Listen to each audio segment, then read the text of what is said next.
Dans la pénombre feutrée de mon loft, seul le scintillement discret des lampes tamisées déposait une lueur douce sur les meubles en cuir et les œuvres d'art soigneusement disposées. La pièce semblait respirer une douce mélancolie, reflet de mes pensées agitées. Je fixais la photographie jaunie de notre mariage, posée sur la table basse, où Élodie et moi apparaissions souriants, insouciants, comme si le temps n'avait jamais laissé sa marque. Un soupir profond s'échappa de mes lèvres, et je me levai lentement, faisant craquer le parquet ancien sous mes pas. « Qu'est-ce que j'ai raté ?» murmurai-je, les yeux perdus dans le vide, tandis que le souvenir de ses yeux brillants d'amour se mêlait à celui de ses yeux froids, devenus méfiants. La pièce était imprégnée du parfum de jasmin qu'elle apportait autrefois, mêlé maintenant à l'odeur du whisky que je sirotais machinalement, tentant d'étouffer cette boule oppressante dans ma gorge. La télécommande vibra doucement dans ma main, un message non lu s'afficha. Un numéro inconnu, une menace silencieuse. Je fronçai les sourcils et relevai la tête vers la fenêtre, où la ville semblait dormir dans une torpeur glaciale. La façade en verre renvoyait mon reflet déformé. Un homme marqué par la solitude, par la honte d'un passé que je refusais d'admettre. Mon regard s'arrêta sur la pièce voisine, mon bureau, où trônait une pile de papiers, une vieille enveloppe cachetée, celle qui contenait la dénonciation de sa double vie. J'avais pensé, à l'époque, que mon acte de justice allait me libérer.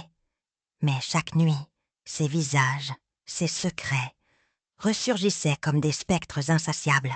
La voix d'Élodie dans ma mémoire résonna doucement. « Tu crois pouvoir m'arrêter, Julien ? Tu te trompes. » Pourtant, je savais que cette décision, aussi lourde de conséquences qu'elle fût, m'avait condamnée à une vie de remords et d'ombre. Maintenant, assis là, dans ce silence pesant, je comprenais que le vrai combat ne faisait que commencer. Celui contre moi-même, contre cette part de vérité que je voulais étouffer, contre la menace planant au-dessus de ma tête, prête à tout faire éclater. La peur me glaça le sang. Je savais, au fond, que le pire ne venait pas seulement de ceux que je voulais faire taire, mais de cette vérité inévitable que j'avais longtemps enfouie, comme un secret que même la nuit ne pouvait plus contenir. Le murmure du vin dans la lumière tamisée de la petite salle, où nous avions décidé de dîner, son parfum épicé mêlé à celui de la poussière oubliée de nos souvenirs, résonnait encore dans mes oreilles. Élodie, assise en face de moi, avait cette expression indéchiffrable, entre défi et nostalgie, comme si chaque regard contenait une promesse non dite, un passé qu'elle refusait d'abandonner. La table, dressée avec soin, semblait rétrécir sous la tension palpable, et le bruissement de nos mains qui se frôlaient à peine évoquait un ballet de silence lourd de non-dits. Elle avait commencé, comme à son habitude, par une remarque acérée, un coup de poignard subtil dans l'atmosphère déjà chargée. « Tu sais, Julien, il semblerait que tout n'ait pas changé, malgré ce que tu veux croire. » Sa voix, douce mais tranchante, caressait chaque mot comme une lame, laissant entrevoir une colère contenue, un acharnement à ne pas céder à la faiblesse. Je l'avais regardé, un mélange d'affection et de méfiance, cette lueur dans ses yeux qui oscillait entre la tendresse fanée et la haine refoulée. Mon souffle s'était bloqué, incapable de répondre, car chaque phrase semblait me ramener à cette époque où tout semblait possible, où nos passions brûlèrent plus fort que la pluie de trahison qui allait bientôt tout détruire. Lentement, elle s'était levée, ses gestes précis mais empreints d'une volupté sombre, et sans prévenir, elle avait tourné les talons. « Je n'ai plus rien à dire, Julien. Tu peux continuer à jouer à ton héros, mais au fond, tu sais que tout cela n'a été qu'un mensonge. » Sa voix s'éloignait, comme un écho qui s'estompe, laissant derrière elle un frisson glacé. Elle avait quitté la pièce brusquement, claquant la porte dans un cri silencieux. Et je me retrouvais seule, avec le poids de ses mots, dans un silence lourd de questions non résolues. La porte se referma, mais la douleur persistait, comme un spectre qui refuse de partir me rappelant que, malgré tout ce que j'avais tenté de construire, je n'avais fait que raviver la flamme de cette ancienne tempête. La nuit venait de s'installer, et avec elle, la certitude que cette séparation n'était qu'un début, un pas vers une vérité encore plus sombre que je ne voulais admettre. Julien se tenait debout dans son bureau, les yeux fixant la pluie battante qui martelait la vitre, un verre à moitié vide tremblant dans sa main. La pièce était sombre, seulement éclairée par la lueur blafarde de l'écran d'ordinateur, où défilait en boucle une série de chiffres et de noms qu'il connaissait par cœur. Son cœur battait à tout rompre, chaque pulsation résonnant comme un tambour de guerre dans sa poitrine. Soudain, le téléphone vibra violemment sur le bureau, interrompant le silence oppressant. Julien hésita une seconde avant de décrocher, ses doigts tremblants sur la coque froide. Une voix grave, presque inaudible à cause du bruit de la pluie, murmura « Attention, Julien, tout ce que tu as construit va bientôt s'effondrer. Ta vie, tes secrets, tout va être dévoilé si tu ne fais pas attention. Tu penses que c'est fini, hein? Mais tu te trompes. Tu as cru pouvoir tout contrôler. Mais quelqu'un est déjà au courant. Quelqu'un qui sait que tu as trahi. » Un frisson glacé parcourut son échine, tandis qu'il se raidissait, ses pensées s'embrouillant dans un labyrinthe de paranoïa, de doute et de peur. Il sentit son souffle se couper, comme si l'air lui manquait, alors que la voix poursuivait. « Tu crois que tu peux continuer à jouer à l'innocent? Tu as oublié que la vérité finit toujours par sortir, même des ténèbres les plus profondes. La police, tes anciens partenaires, ceux que tu as trahis, ils ne dorment pas, Julien. Et ils sont plus proches que tu ne le crois. » La respiration de Julien devint hachée.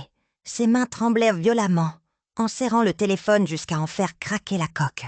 La pluie s'intensifiait, comme pour marteler son cœur en chaos, tandis qu'au fond de lui, une ombre de réalisation s'insinuait, plus sombre que tout ce qu'il pouvait imaginer. Son regard se porta sur la porte de son bureau, comme s'il voulait y voir une sortie, une réponse. Mais tout ce qu'il vit, c'était l'écho glacé de ses propres fautes, de ses secrets enfouis. Il murmura d'une voix étranglée « Qui es-tu? Qu'est-ce que tu veux ?» Mais la seule réponse fut un silence lourd, chargé d'une menace invisible.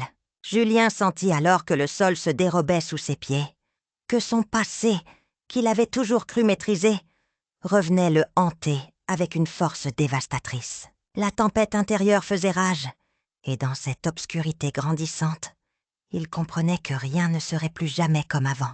La vérité avait trouvé son chemin dans l'ombre, et il n'échappait plus à l'inéluctable.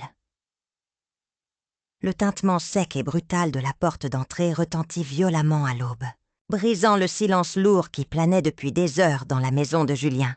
La poignée se déporta avec une précision mécanique, avant qu'un frisson glacé ne parcourt son échine. La brigade des narcotiques se tenait en rang, casquette enfoncée sur le front, visage impassible, prêt à l'accuser formellement de trafic de drogue, preuves à l'appui. Julien sentit ses poumons se serrer, son cœur battre à tout rompre contre sa cage thoracique, alors que la porte s'ouvrait sur des voix graves et autoritaires. « Julien Laurent, vous êtes en état d'arrestation pour possession et trafic de substances illicites. Veuillez vous rendre immédiatement. » La scène semblait irréelle, comme si le sol se dérobait sous ses pieds. Son regard balaya la pièce, cherchant désespérément une échappatoire, mais il se heurta à la vision de celle qu'il avait cru oublier depuis longtemps. Dans une cellule voisine, derrière une grille froide, Élodie, son ex-femme, le fixait avec une intensité qui le glaçait jusqu'aux os.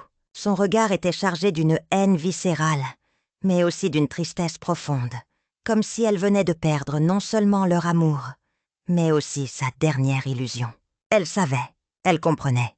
Et dans cette prison d'acier, leur regard échangé devint le miroir cruel d'une trahison irréparable. Elle lui lança d'une voix tremblante, mais ferme. « Tu crois que tu pouvais tout cacher, n'est-ce pas?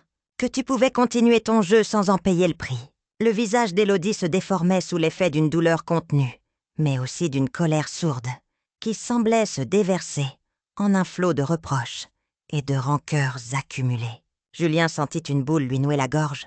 Un mélange d'humiliation et de culpabilité l'envahit, alors qu'il réalisait que, malgré ses efforts pour tout contrôler, il venait d'être pris au piège dans un cauchemar sans fin. La police, impassible, avançait d'un pas lourd, le menotte prête à sceller son destin, alors qu'Élodie détourna le regard, comme pour ne pas laisser transparaître cette victoire amère. Leur histoire, autrefois passionnée, s'était muée en un tableau de haine et de douleur irrémédiable, où la vérité éclatait enfin, brutale et implacable. Julien sentit pour la première fois la lourdeur de ses choix, le poids d'un passé qu'il aurait préféré enterrer à jamais. Et il comprenait que, désormais, tout ce qu'il pouvait faire, c'était faire face à cette justice implacable et à la trahison ultime qu'était cette rencontre. Cette accusation, cette révélation qui allait tout changer. Je me tiens là, dans cette cellule étroite et sordide, le bruit sourd des autres détenus résonnant comme un écho lointain dans ma tête. La lumière blafarde filtre à travers la grille, dessinant des ombres vacillantes sur les murs en béton brut. Mon cœur tambourine douloureusement, chaque battement me ramenant à cette dernière confrontation, à cette scène gravée en moi comme une cicatrice profonde. Je revois Élodie, là, devant moi, immobile mais glaciale, un regard de haine et de déception qui me transperce. Sa voix, ferme, tranchante comme une lame, résonne encore. « Tu as tout détruit, Julien. Tout ce que nous avions, tout ce qu'on aurait pu être. Tu l'as brisé avec tes mensonges, ta cupidité. Tu as tout sacrifié pour ton ambition.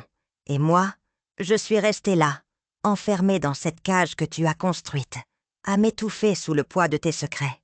Tu crois que je vais t'oublier ? Que je vais te laisser partir comme ça, sans me venger ? Non, tu ne peux pas échapper à ce que tu as semé. » Sa voix tremble à peine, mais ses yeux, eux, brillassent d'une folie contenue, d'une rage qui ne demande qu'à exploser. Je me débats pour garder contenance. Mes mains tremblent.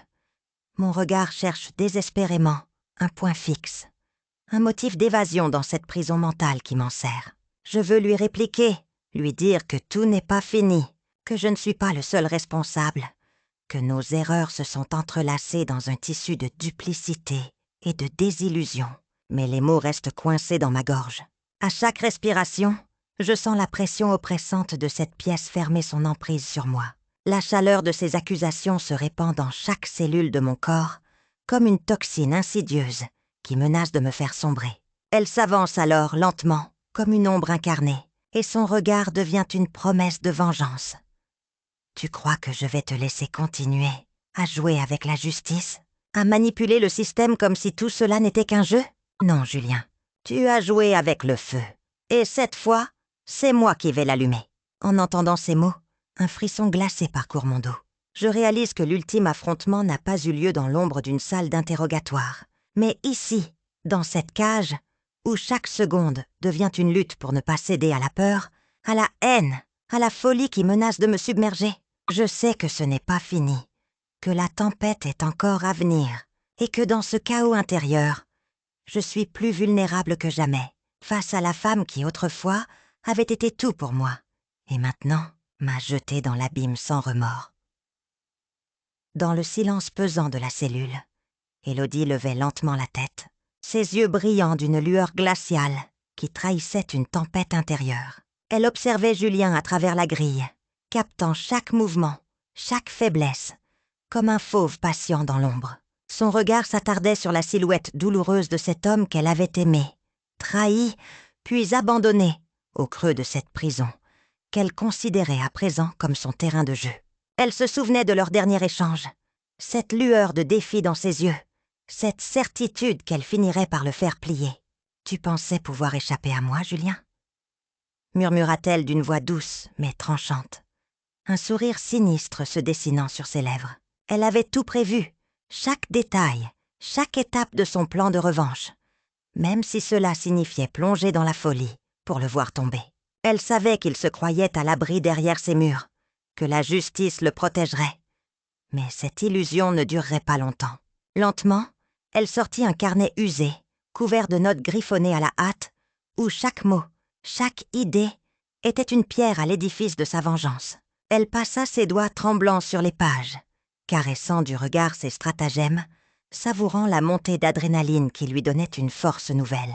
Dans un murmure presque inaudible, elle se promit que cette fois, c'était elle qui aurait le dernier mot. « Tu as joué avec le feu. »« Julien !» répétait-elle tout en esquissant un sourire cruel. « Et cette fois, c'est moi qui vais t'incendier lentement, jusqu'à ce que tu comprennes ce qu'est la vraie douleur. » La prison pouvait bien être un lieu de punition. Elle s'y sentait déjà maîtresse de son destin, prête à tout pour le voir sombrer, pour lui rappeler qu'aucune trahison ne restait impunie, et que, dans ce jeu de dupes, elle redeviendrait la seule maîtresse de leur destin commun. La haine alimentait ses pensées. Chaque instant nourrissait la rancune profonde qu'elle portait en elle, prête à faire éclater sa vengeance au moment opportun, sans pitié, sans remords. Elle savait que la seule façon de le faire vraiment souffrir était de dévoiler le pire de ses secrets, de déchirer le masque de respectabilité derrière lequel il se protégeait, et de le voir vaciller, perdu dans un labyrinthe de mensonges, qu'elle seule pourrait démêler.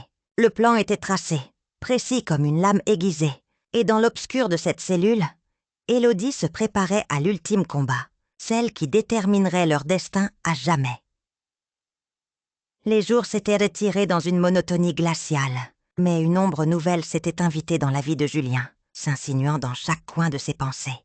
Tout avait commencé par ces lettres anonymes, glissées discrètement sous sa porte, dans sa boîte aux lettres, ou déposées dans son bureau, comme autant de murmures vengeurs dissimulés derrière une écriture tremblante, mais soigneusement calibrée. Chaque mot, chaque phrase semblait peser avec une précision presque chirurgicale. Tu ne connais pas encore la vraie peur, Julien. Tu penses avoir tout détruit, mais le vrai cauchemar ne fait que commencer. Un matin, il trouva l'une d'elles, pliée en deux, posée sur sa table de travail. Son cœur s'accéléra, un frisson glacé lui parcourant l'échine. « Qui aurait pu écrire cela ?» murmura-t-il en déployant la feuille, son regard scrutant chaque ligne, chaque mot, comme s'il pouvait y déceler une vérité cachée. La pièce semblait se rétrécir, la lumière pâle filtrant à travers les stores, accentuant l'atmosphère oppressante. La peur commença à s'insinuer, tapie dans l'ombre de ses certitudes, lui rappelant ce qu'il voulait oublier. Qu'il n'était pas seul face à ses démons. Il se demanda si Élodie se trouvait derrière tout cela, ou si quelqu'un d'autre, un spectre du passé, s'amusait à jouer avec sa folie. Sa respiration devenait plus courte, ses mains tremblaient en tenant la lettre, comme si elle contenait une clé de leur passé commun, un secret qu'il aurait préféré enfouir à jamais. Il prit une décision immédiate, comme pour repousser la menace. Appeler la police, signaler ses faits, espérant que l'intervention d'un professionnel pourrait rendre un semblant de calme dans ce chaos silencieux. Mais la voix de l'agent à l'autre bout du fil résonna comme un écho lointain, lui rappelant que l'ombre de cette femme n'était pas encore dissipée, pas tout à fait éteinte. Il faut rester vigilant, monsieur Laurent. Ces menaces, aussi voilées soient-elles, ne doivent pas être prises à la légère. La tension monta d'un cran, et Julien sentit une vague de colère et de peur l'envahir, mêlée dans un cocktail toxique. La menace n'était pas seulement une menace, c'était une provocation, une invitation à plonger dans l'abîme de ses propres secrets, à revivre chaque trahison, chaque douleur dissimulée derrière un masque de respectabilité. Il se dit alors que cette nouvelle étape pourrait bien être le dernier acte de leur jeu macabre. Un jeu où chaque mot, chaque geste, pouvait le conduire à sa chute ou, au contraire, à une vérité qu'il ne voulait pas affronter. Mais il savait aussi, au fond de lui, que la seule façon de mettre fin à cette mascarade, c'était de faire face, de tout révéler, même si cela signifiait ouvrir une porte qu'il aurait préféré garder verrouillée à jamais. La peur se transforma en une détermination froide, et dans cette pièce sombre, il se jura de ne pas céder, d'affronter l'ombre de sa propre histoire, coûte que coûte. Lors de ma visite hebdomadaire à la prison, je me suis arrêtée devant la porte de la cellule d'Élodie, le cœur lourd, à la fois hanté par le passé et sur le qui-vive. La pièce était sombre, éclairée par une faible lumière orange filtrant à travers une grille rouillée, et je pouvais sentir l'humidité du béton humide qui suintait sur mes mains moites. Lorsqu'elle est apparue à travers la porte entr'ouverte, un sourire énigmatique ourlait ses lèvres, comme si elle jouait un rôle qu'elle avait soigneusement préparé pour moi. Elle me fixait sans ciller, ses yeux brillants, presque malicieux, comme si elle connaissait un secret que je refusais d'accepter. « Alors, tu viens me voir, Julien ?» murmura-t-elle, sa voix douce mais glacée, presque un murmure de velours. Elle s'était levée, passant une main sur le rebord de la table pour se dresser, avec une grâce calculée, un sourire qui ne touchait pas ses yeux. J'essayais de masquer ma nervosité, de ne pas céder à la paranoïa qui s'insinuait insidieusement dans mon esprit. « Je suis venue pour parler, Élodie !» dis-je, ma voix tendue, cherchant à garder le contrôle. Elle inclina légèrement la tête, comme une chatte observant sa proie, et son regard se fit plus intense, presque déstabilisant. « Parler ? C'est tout ce que tu veux ?» souffla-t-elle, en esquissant un sourire qui semblait contenir 1000 secrets. Je fronçai les sourcils, me demandant si cette expression n'était qu'un jeu, Une manipulation de plus dans cette partie d'échecs, où chaque mouvement pouvait être fatal. Elle fit alors un pas en avant, posant ses mains sur la grille, ses doigts effleurant la barre froide, et poursuivit d'une voix plus basse. « Tu sais, Julien, il faut toujours faire attention à ce qu'on dit dans ces murs. La vérité a une façon bien particulière de sortir. Et parfois, ce n'est pas celle qu'on attendait. » Son sourire s'élargit, révélant une dent blanche brillamment éclatante, et un frisson glacé parcourut mon dos.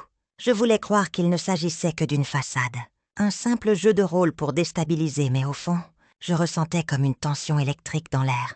Un message silencieux qui disait que derrière cette façade de calme apparent, quelque chose de bien plus sombre se tramait. Je tentais de croiser son regard pour y déceler une quelconque faiblesse ou une intention cachée, mais elle ne lâchait rien, comme si elle voulait me plonger dans une confusion totale, une illusion où la réalité se déformait. « Tu peux penser que je suis une manipulatrice ou une victime.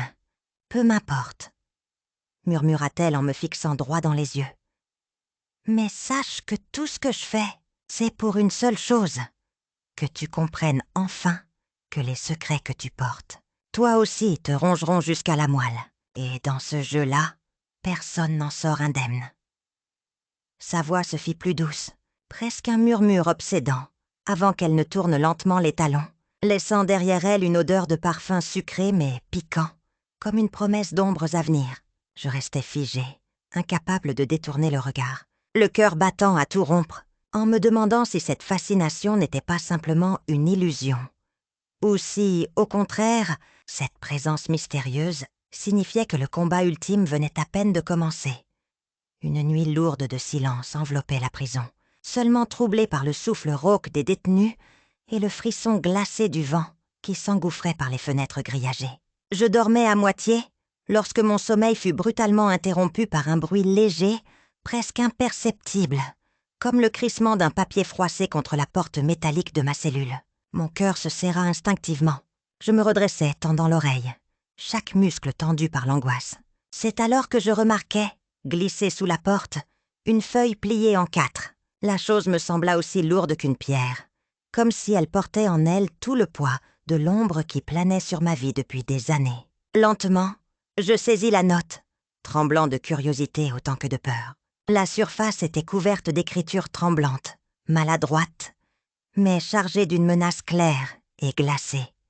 « Si tu ne pars pas d'ici, si tu ne quittes pas cette place, la catastrophe sera inévitable. Tu as jusqu'à l'aube pour faire ton choix. Sinon, je ferai en sorte que tout s'effondre, ici, devant tout le monde. » Les mots semblaient noter gravés dans la poussière noire, trempés de la sueur froide qui perlait sur mes tempes. Mon souffle se fit court, et je lus et relus cette déclaration qui semblait sortie d'un cauchemar. Qui pouvait bien vouloir me faire chanter ainsi, dans cette obscurité oppressante? Mon esprit s'embrouillait dans un torrent de pensées, oscillant entre la paranoïa et la réalité. Était-ce une mise en scène, une simple blague du veilleur, ou bien le signe que la menace que je croyais avoir laissée derrière moi reprenait vie, prête à me happer de nouveau? Je ne voulais pas y croire, mais la note me transcenda d'un frisson d'effroi. La seule chose que je savais, c'était que cette menace n'était pas anodine. Elle pointait du doigt une vérité que je refusais d'admettre. Élodie, mon ex, ma traîtresse, était peut-être encore là, dans l'ombre, prête à faire basculer le fragile équilibre que je m'efforçais de maintenir. Mon regard se porta vers la porte, puis vers l'obscurité qui m'entourait. Et dans cet instant suspendu, je compris que la partie la plus dangereuse de cette guerre mentale venait à peine de commencer. La prison, cet endroit froid et indifférent, allait devenir le théâtre d'un jeu où la vie elle-même était en jeu et où chaque seconde comptait pour déjouer la menace qui pesait sur moi, comme un spectre tapi dans l'ombre, prêt à surgir. Dans l'ombre glaciale de la prison, Élodie jouait un jeu dangereux, tissant patiemment sa toile autour des détenus et du personnel, comme un serpent silencieux prêt à bondir. Son regard, acéré et calculateur, scrutait chaque mouvement, chaque parole, cherchant la moindre faiblesse qu'elle pourrait exploiter. Elle savait que Julien, isolé et hanté par ses propres démons, ne se doutait de rien.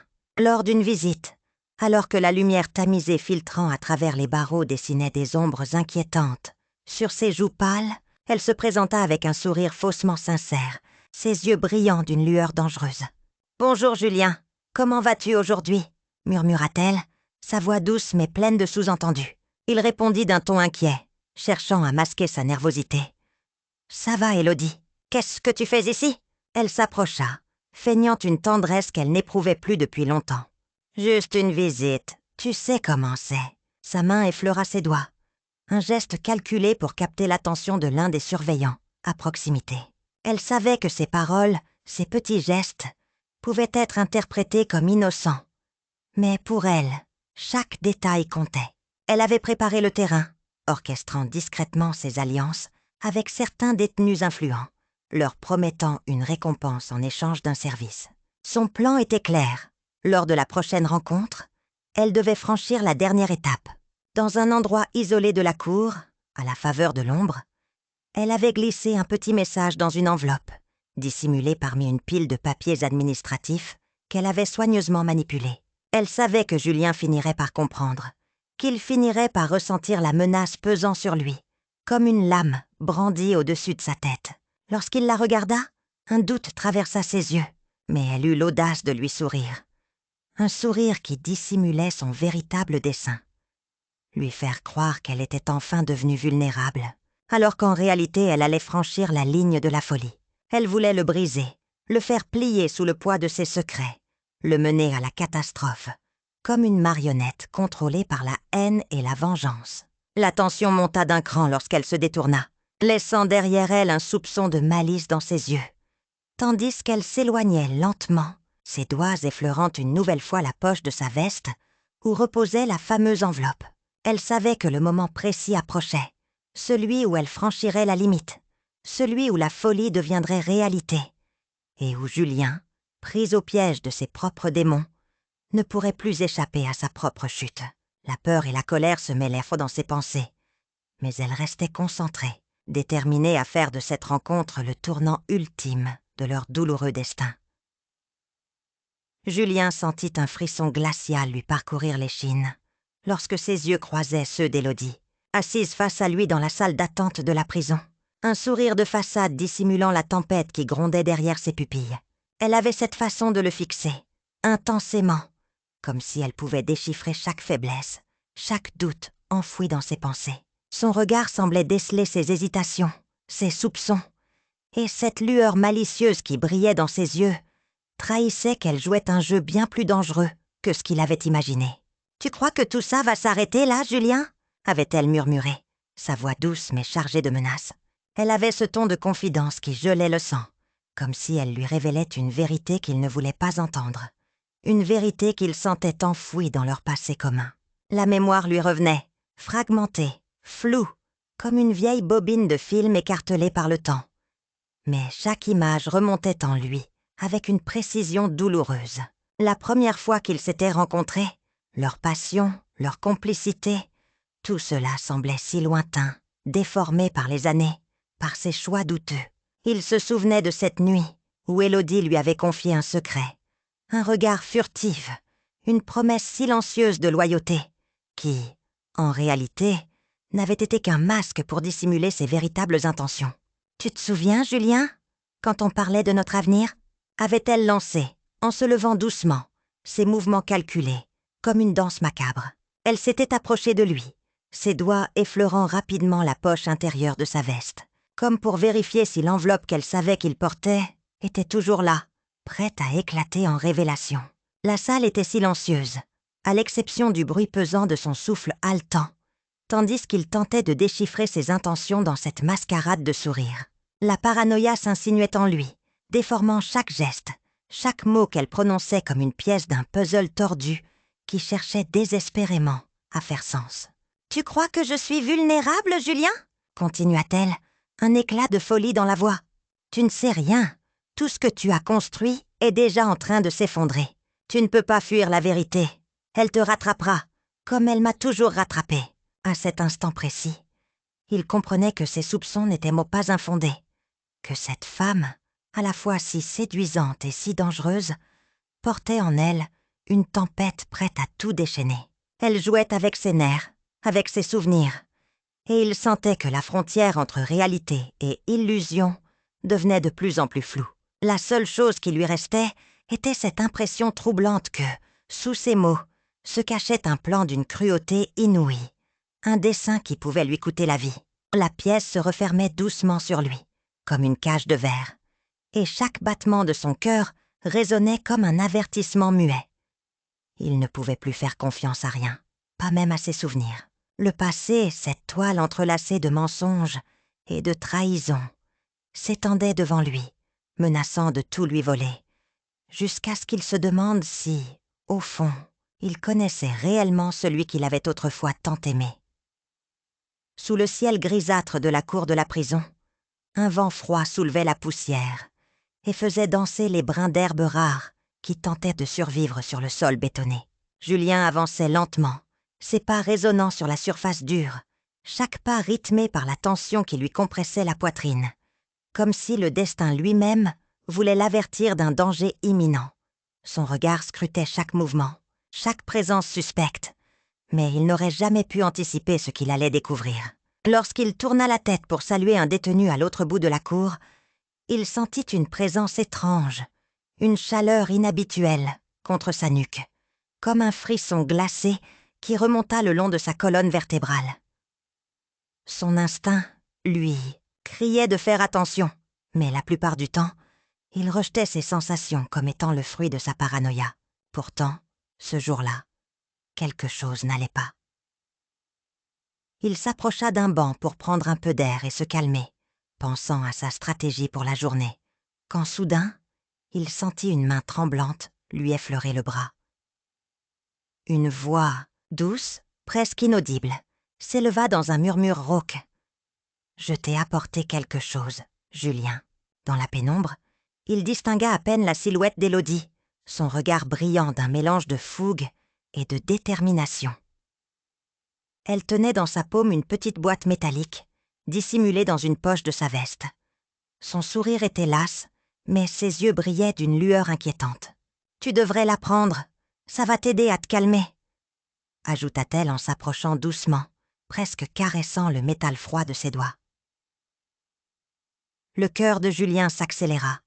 Une sueur froide perlait à ses tempes. Son cerveau courait à toute vitesse, cherchant une solution, un signe, une échappatoire.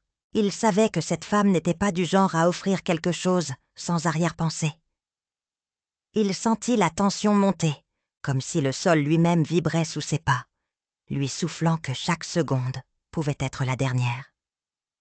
Son regard se posa brièvement sur la boîte, puis sur Élodie, dont l'expression oscillait entre l'adoration et la folie. Un tic nerveux lui fit froncer les sourcils. « Qu'est-ce que tu veux vraiment ?» demanda-t-il d'une voix tremblante, tout en cherchant un moyen de se dégager.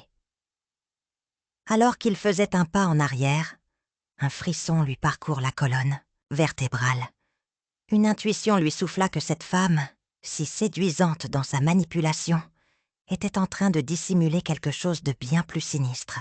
Son pouls s'accéléra encore, ses mains tremblèrent légèrement, mais il refusa de céder à la peur. Il tendit la main, hésitant, pour saisir la petite boîte. Mais au moment précis où ses doigts allèrent la toucher, il sentit une présence chaude et visqueuse contre sa nuque, comme une ombre invisible. Son corps se raidit, tous ses sens en alerte. La voix d'Élodie se fit plus douce, presque câline. « Tu peux me faire confiance, Julien. Mais si tu ne prends pas ça, il sera déjà trop tard. » La tension atteignit son paroxysme.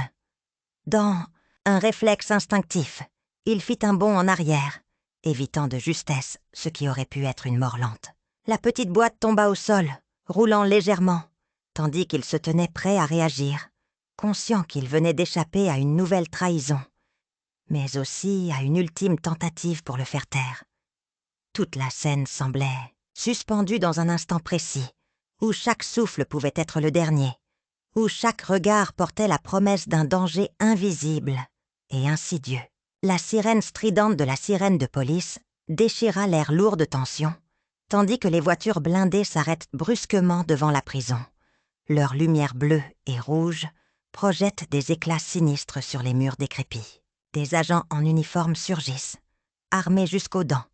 Leurs pas précipités résonnent dans la cour bétonnée, où l'atmosphère est saturée de poussière et d'adrénaline.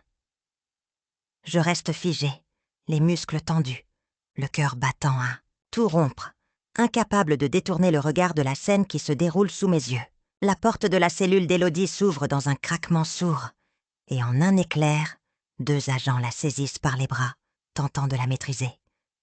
Elle lutte violemment, ses yeux brillants de folie, un sourire froid et calculé étirant ses lèvres. « Tu ne peux pas me faire taire si facilement, Julien !» hurle-t-elle, sa voix rauque par l'effort, tout en essayant de se dégager, sa main tremblante brandissant un objet tranchant qu'elle tente désespérément de cacher derrière son dos. « Tu pensais vraiment que la justice allait suffire pour m'arrêter ? Tu ne sais rien de ce que je suis prête à faire. » La scène devient une danse chaotique, un ballet de cris, de coups, de luttes désespérées. Les policiers font de leur mieux pour la maîtriser, mais elle résiste avec une force insoupçonnée, ses doigts griffants, mordants, cherchant à se libérer à tout prix. Dans la confusion, elle parvient à se libérer de l'étreinte, glissant soudainement dans l'ombre d'un couloir adjacent, disparaissant comme une ombre maléfique dans la nuit, laissant derrière elle un Julien étourdi, son corps tremblant, incapable de comprendre comment cette femme, qu'il croyait enfermée à jamais, pouvait s'évaporer si facilement. La machine à la fois froide et impitoyable a encore frappé. Et désormais, la menace plane plus que jamais, comme une ombre persistante qui refuse de s'effacer. Autour de moi, les agents crient des ordres, mais leur voix se perd dans le brouhaha, tandis que je reste là, figée dans l'attente d'un signe ou d'une explication. Élodie n'est plus là. Mais son regard, sa voix, ses menaces résonnent encore dans mon esprit, comme un écho lugubre qui refuse de s'éteindre. Je sens la sueur perler sur mon front, ma respiration haletante se mêle à la poussière, et je réalise que le vrai combat ne fait que commencer. La prison a été infiltrée par la folie, et je suis seule face à un monstre qui, plus que jamais, semble prêt à tout pour me faire taire définitivement. Lentement, je franchis la porte déserte de l'ancien entrepôt, le cœur lourd et l'esprit en proie à une tension insupportable. La pièce respire la poussière et la corrosion. Les murs éventrés laissent Bruce filtrer une lumière blafarde qui danse sur les débris disséminés au sol.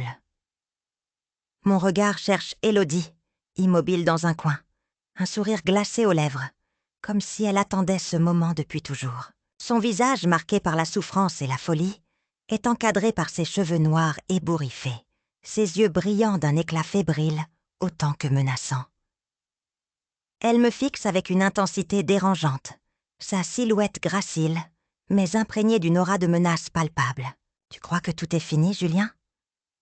murmure-t-elle, sa voix douce mais glaciale, s'insinuant dans l'ombre comme une lame.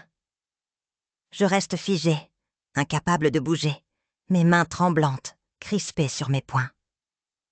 Elle s'avance lentement, chaque pas résonnant dans cet espace vide, comme un rappel de la fatalité qui nous lie. « Tu pensais pouvoir tout effacer, tout oublier ?»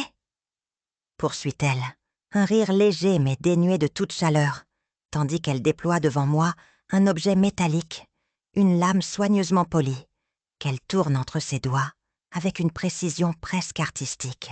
Son regard se fait plus dur, presque dément, et elle reprend. « Tu as brisé ma vie, Julien. Tu m'as trahi, tu m'as laissé tomber. Et maintenant, je vais te faire payer. » La tension monte, chaque mot claquant comme un coup de marteau dans le silence pesant. Je peux sentir mon souffle s'accélérer, mes muscles se tendre. Mais je reste immobile, figée face à cette folie déchaînée. Elle s'arrête à quelques pas de moi, un sourire cruel étirant ses lèvres. « Tu voulais la justice, hein ?» susurre-t-elle, ses yeux brillants d'une malice perverse. « Toi, voilà la vérité.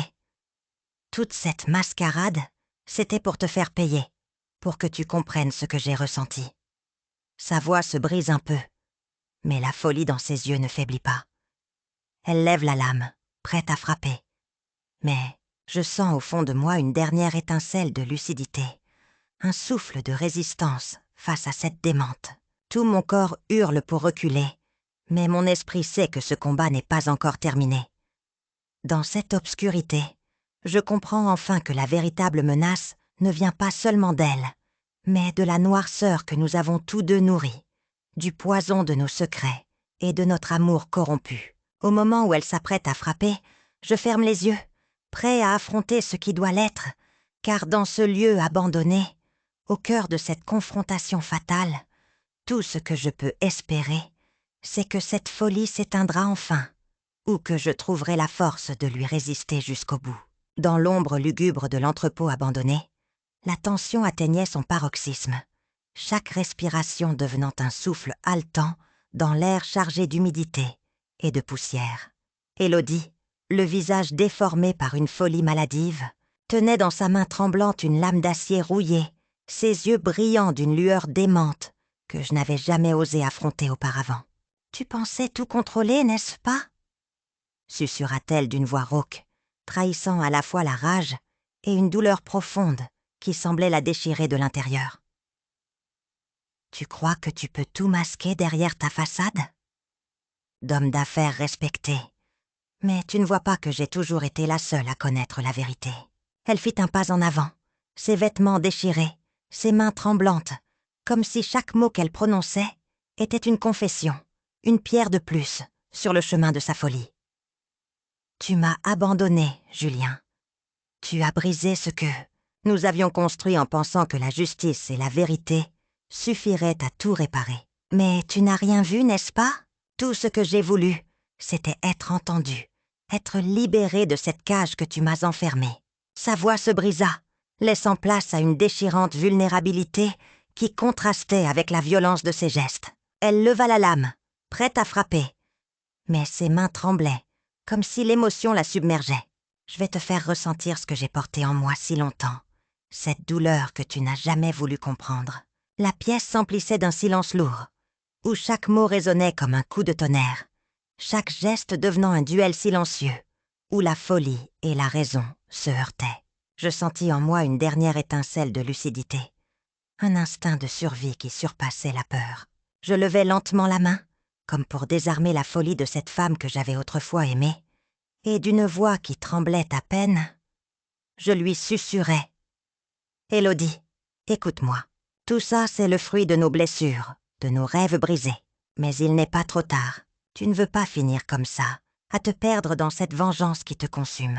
Il faut qu'on se calme, qu'on parle, qu'on essaie de comprendre ce qui nous a poussés jusqu'à cette folie. » Elle vacilla, ses mains tremblèrent, et dans ses yeux, je vis la tempête intérieure qu'elle tentait de maîtriser, cette douleur enfouie qui la poussait à bout.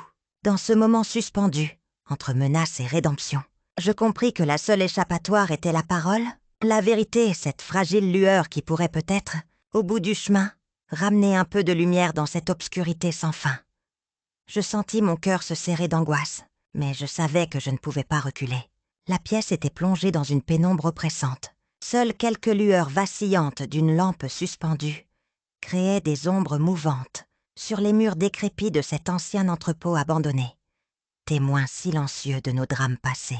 Élodie, le visage déformé par une rage sauvage, avançait rapidement vers moi, ses yeux brillants de folie, ses mains tremblantes brandissant un objet tranchant, un rasoir qu'elle avait probablement dissimulé dans sa poche. Elle hurlait mon nom, mais sa voix était déformée par la haine et la détresse, comme si chaque mot était une lame acérée qui voulait me transpercer. « Tu pensais pouvoir m'oublier ?» rugit-elle, sa voix brisée par la colère, tandis qu'elle se jetait violemment vers moi dans un mouvement désespéré, le visage déformé par une furie incontrôlable. Je réagis instinctivement, le cœur battant à tout rompre, mes mains tremblant d'effroi mais aussi d'une détermination farouche à ne pas céder à la peur. J'essayais d'éviter la lame, esquivant son attaque avec une précision instinctive, mais elle ne ralentissait pas. Elle me frappa violemment à l'épaule, ses doigts crispés sur le rasoir, prête à enfoncer la lame dans ma chair. « Tu m'as tout volé, Julien! Tu m'as détruite, et cette fois, je te ferai payer !» hurla-t-elle, sa voix se mêlant à ses cris sauvages. Sa folie devenait palpable, une véritable tornade de haine et de douleur. Dans un élan de courage, je saisis son poignet avec force, essayant de désarmer son bras tremblant, de l'empêcher d'achever ce qui semblait être sa dernière vengeance. Elle se débattit comme une bête blessée, ses yeux noirs remplis de désespoir et de folie, ses dents serrées, sa respiration haletante. Les deux corps s'entremêlèrent dans une lutte désespérée, chaque mouvement chargé de toute cette tension accumulée au fil des années, de cette haine qu'elle portait en elle, comme un fardeau insupportable. J'entendis ces murmures de haine, mais aussi une douleur profonde qui la déchirait de l'intérieur. « Tu ne peux pas me tuer, Élodie !» soufflai-je, ma voix tremblante mais ferme, tout en essayant de la maintenir à distance. Elle se débattit avec une force nouvelle, ses mains cherchant à m'attraper, sa respiration devenant plus saccadée, jusqu'à ce qu'un craquement sec retentisse, et qu'elle vacille, faiblissant sous la pression de mes bras. Je la maintins fermement, sentant la sueur couler sur mon front, mes muscles tendus par l'effort. La folie qui l'animait, cette volonté de me supprimer, n'était pas une simple passion, mais une obsession dévastatrice, née de la douleur et de la vengeance. Alors que la tension atteignait son paroxysme, je réalisais dans cette lutte sauvage que sa détermination à me tuer n'était pas le fruit d'un caprice passager, mais bien l'aboutissement d'un cauchemar intérieur, d'un tourment qu'elle ne pouvait plus contenir. La question de savoir si je réussirais à la maîtriser, si je pourrais lui faire retrouver un peu de lucidité, devenait une lutte pour ma survie, autant que pour la vérité enfouie au fond d'elle-même. Le fracas des sirènes approchait, déchirant la quiétude pesante qui s'était installée dans l'ombre de l'ancien entrepôt. La poussière flottait encore dans l'air, mêlée à l'odeur âcre de métal rouillé et de sueur, quand Élodie, à bout de souffle, vacilla dans sa tentative désespérée. Son visage, habituellement si maîtrisé, était déformé par la haine, la folie et la fatigue, ses yeux brillants d'une lueur sauvage, comme si la mort elle-même s'était infiltrée en elle. Elle se courba, haletante, ses mains tremblantes, cherchant à atteindre quelque chose. Peut-être un dernier espoir, peut-être une arme qu'elle n'avait pas vraiment. La pièce résonna du bruit lourd de ses pas précipités, du claquement de ses vêtements contre le sol défoncé. Julien, immobile, sentit son cœur tambouriner contre sa poitrine, paralysé par un mélange d'effroi et d'une étrange tristesse. La police déboula soudainement, leur voix d'ordre résonnant dans le silence entrecoupé par le souffle rauque d'Élodie. « Haut les mains !» cria un agent, la lueur de la lampe torche balayant la scène. Elle fit un pas en arrière, ses mains levées, mais ses yeux restaient fixés sur Julien, comme si elle voulait lui transmettre un dernier message avant l'inévitable. La tension devint insoutenable, chaque seconde semblant durer une éternité. Élodie, tremblante, fixa Julien avec un regard chargé d'une intensité qu'il n'avait jamais connue auparavant. « Tu ne peux pas m'arrêter !» murmura-t-elle, sa voix cassée par la fatigue et la rage. La police s'approcha, leurs gestes précis et méthodiques, et la plaquèrent au sol, ses cris se mêlant au vacarme de la scène. Julien, hébété, sentit le poids de ses choix l'écraser, un mélange de soulagement et de culpabilité, le submergeant, alors que la main des forces de l'ordre s'abattait sur Élodie pour la maîtriser définitivement. La lumière crue des projecteurs illuminait son visage défiguré par la tristesse et la folie, alors qu'elle était emmenée enchaînée, sa silhouette se détachant dans la pénombre. Dans cette vision apocalyptique, Julien comprenait, avec une douloureuse lucidité, que ses secrets, ses mensonges, ses actes passés l'avaient conduit jusqu'à cette extrémité. La vérité, aussi sombre qu'elle soit, venait de s'imposer à lui dans un dernier éclat. Parfois, la justice n'était qu'un fragile équilibre entre la rédemption et la destruction, et il en paierait désormais le prix, seul, face à ses démons. Assis dans l'ombre fragile de ma petite chambre, entouré des murs tremblants sous le poids de mes pensées, j'ai pris ma plume avec une détermination tremblante, mais résolue. La lumière blafarde d'une ampoule nue tremble au plafond, comme si le temps lui-même hésitait à avancer. Mes mains, marquées par des années de secrets et de culpabilité, tremblent à l'idée de tout révéler. Mais je sais que c'est la seule façon d'espérer une certaine paix, même si je crains que celle-ci ne soit qu'un mirage. J'écris à l'attention du tribunal, parce que c'est à eux que je m'adresse. même si je sais que mes mots ne peuvent effacer le passé, ni réparer le chaos que j'ai contribué à engendrer. Je suis Julien Laurent, et je vous écris aujourd'hui, non pas pour justifier mes erreurs, mais pour assumer la lourde responsabilité de mes actes. Je me remémore ses yeux, ses gestes, la façon dont elle s'était transformée en mon ombre, ou plutôt en ma propre prison. Je continue. J'ai dénoncé Élodie pour trafic de drogue, parce que je voulais laver ma conscience, me libérer d'un fardeau insupportable, croyant naïvement que la justice pourrait effacer la trahison que j'avais moi-même alimentée. Mon cœur se serre en relisant ces mots, mais je vais plus loin.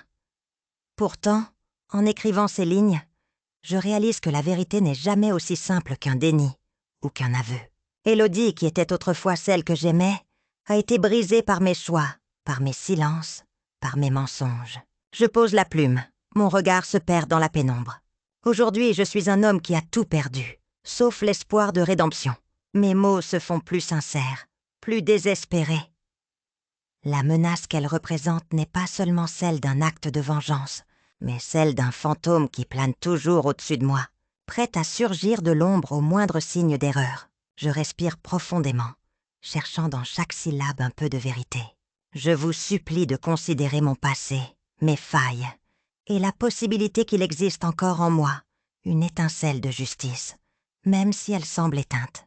La plume tremble dans ma main, comme pour s'éloigner de cette confession. Mais je dois continuer. Quoi qu'il advienne, je me rends compte que la seule justice véritable réside peut-être dans ma propre capacité à me pardonner, à affronter la vérité, aussi difficile soit-elle.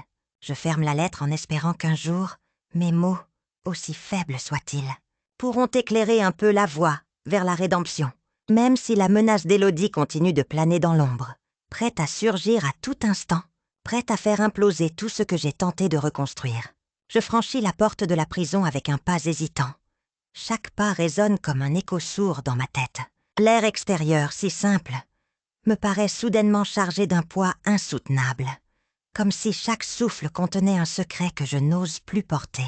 La lumière du matin filtre à peine à travers les barreaux immenses, projetant des ombres longues et mouvantes sur le sol humide, comme autant de souvenirs enfouis qui cherchent encore à se faire sentir. Je regarde autour de moi, les visages familiers ou inconnus, sans vraiment les voir. Tout mon corps tremble d'un mélange paradoxal de soulagement fragile et de peur persistante. La liberté, pensais-je, mais la sensation de libération se dissout rapidement devant la réalité de ce que je laisse derrière. Des nuits sans fin, le regard glacé d'Élodie dans mes rêves, ces mots qui me hantent comme un refrain macabre. « Tu vas t'en sortir, Julien !» a murmure une voix intérieure. Mais ce n'est qu'un écho désespéré face au vide de l'avenir. Je crois entendre une voix familière derrière moi, celle de mon avocat, qui m'interpelle d'un ton calme mais ferme. « Vous avez fait ce qu'il fallait, monsieur Laurent. La justice a tranché, même si tout reste à reconstruire. » Ces mots résonnent comme un dernier coup de marteau sur une tombe. Je tourne la tête, le regard vide, cherchant à comprendre si c'est un début ou une fin. Si cette paix superficielle est véritable ou simplement un leurre fragile. Mon cœur bat à tout rompre, incapable de contenir ce torrent de pensées, de souvenirs et de doutes. Tout ce que j'ai construit s'écroule encore un peu plus. Mais quelque part, au fond de moi, une étincelle vacille, fragile mais persistante, celle d'une possibilité de rédemption, d'un pardon que je refuse encore d'accorder à moi-même. Je lâche une profonde respiration. Et dans cette explosion silencieuse de mon âme, je sens que, malgré tout, la route sera encore longue. La seule chose que je sais avec certitude, c'est que je ne peux plus faire marche arrière. Le passé continue de me hanter, oui, mais ce premier pas hors de cette cage, aussi dérisoire soit-il, marque peut-être le début d'un chemin vers une paix que je n'avais plus osé espérer. Le silence pesait lourdement dans l'atmosphère oppressante de l'entrepôt abandonné. Un vestige de nos souvenirs brisés, où chaque ombre semblait vibrer de secrets inavoués. Je tenais encore la poignée de mon revolver, mon cœur battant la chamade, alors que mes yeux scrutaient la silhouette figée, face à moi, Élodie, dont le visage oscillait entre la résignation et une folie naissante. La lumière tamisée d'un vieux néon tremblotait, projetant sur les murs des reflets dorés et des ombres déformées, comme pour illustrer l'état fracturé de notre passé commun. « Tu crois vraiment que tout est fini ?» murmura-t-elle, sa voix douce mais glaciale, comme une caresse empoisonnée, tandis qu'elle avançait lentement, chaque pas semblant écho d'un drame qui ne voulait pas mourir. Son regard était chargé de cette lueur de défaite, mais aussi d'une détermination farouche à ne pas laisser ses démons s'éteindre complètement. Elle ramassa un vieux morceau de métal rouillé, le tenant d'une main tremblante, prête à frapper ou à fuir. « Tu as cru que la justice pouvait tout effacer? Que la peur pouvait tout arrêter ?» Elle esquissa un sourire amer, puis soudain, dans un mouvement rapide, sa main trembla, et une ombre passa dans ses yeux. « Tu ne sais rien, Julien, rien de ce que je suis réellement.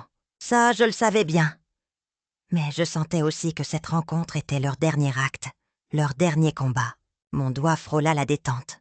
Mais au moment précis, quelque chose changea. Un léger frisson parcourut mon corps, comme si cette confrontation, aussi cruciale soit-elle, n'était qu'une étape dans un chemin plus sombre. Une étape où la menace qu'elle représentait ne s'était pas totalement éteinte. La vérité, je le compris alors, était que le spectre de ses secrets, de ses mensonges et de sa folie planait encore au-dessus de nous, prêt à ressurgir, même dans la défaite. La fin n'était peut-être qu'un début déguisé, un miroir déformé de nos illusions, laissant même après sa chute la possibilité qu'Élodie, malgré sa capture, reste une ombre prête à revenir hanter nos nuits, car parfois, les monstres ne meurent jamais vraiment.